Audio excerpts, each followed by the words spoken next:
जी, hello दोस्तों, मेरा नाम है अरुण। उम्मीद है आप लोग ठीक होंगे। दोस्तों, बिहार में विधानसभा चुनाव को लेकर हैदराबाद के सांसद असदुद्दीन ओवैसी ने कांग्रेस और आरजेडी पार्टी को ऑफर दिया है। उन्होंने कहा है, अगर बिहार में भारतीय जनता पार्टी और एनडीए को रोकना है तो हम सबको साथ आना होगा।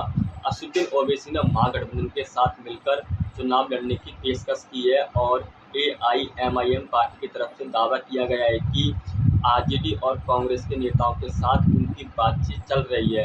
एआईएमआईएम पार्टी के प्रदेश अध्यक्ष हैं बिहार में अख्तरुल ईमान और वो एआईएमआईएम पार्टी के एकमात्र विधायक हैं। उन्होंने भी कहा है कि हम नहीं चाहते बिहार में बीजेपी या एनडीए की सत्ता में वापसी हो और यह इंडिया अलायंस को फैसला करना है और उनके ऊपर निर्भर है जो बिहार में एनडीए को सत्ता में वापसी से रोकना चाहते हैं। 5 साल पहले एआईएमआईएम पार्टी की तरफ से यही कोशिश थी, लेकिन जब इसका नतीजा नहीं निकला, इस बार भी पार्टी की तरफ से कोशिश है कि बिहार में एनडीए को रोकना है। असदुद्दीन ओवैसी ने यह भी कहा है कि अगर आरजेडी और कांग्रेस गठबंधन के लिए तैयार नहीं होते तो हम अकेले सीमांचल के बाहर भी चुनाव लड़ेंगे। असदुद्दीन ओवैसी इस बार करीब 50 सीटों पर चुनाव लड़ने की बात कह चुके हैं।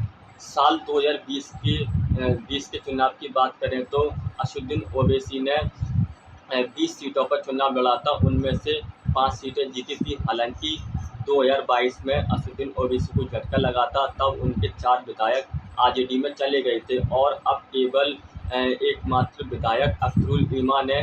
बिहार में असदुद्दीन ओवैसी ने जो 5 सीटें जीती थी वो सभी पूर्वी बिहार के मुस्लिम सीमांचल क्षेत्र में आती हैं, जिसमें अररिया, पूर्णिया, कटिहार और किशनगंज सहित 4 जिले शामिल हैं। खासकर इन 4 जिलों में एआईएमआईएम पार्टी का अच्छा प्रभाव है।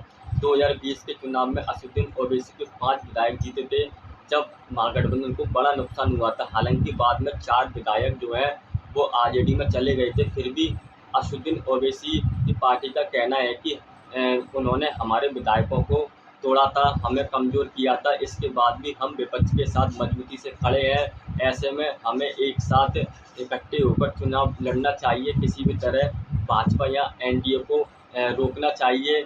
और रही सीटों की बात, गठबंधन होने के बाद कितनी सीटों पर चुनाव लड़ना है, कितनी सीटों पर चुनाव लड़ना सही रहेगा, यह सब मिल बैठकर चर्चा हो जाएगी। कुल मिलाकर असदुद्दीन ओवैसी चाहते हैं कि भाजपा को रोकने के लिए गठबंधन होना चाहिए। Thank you.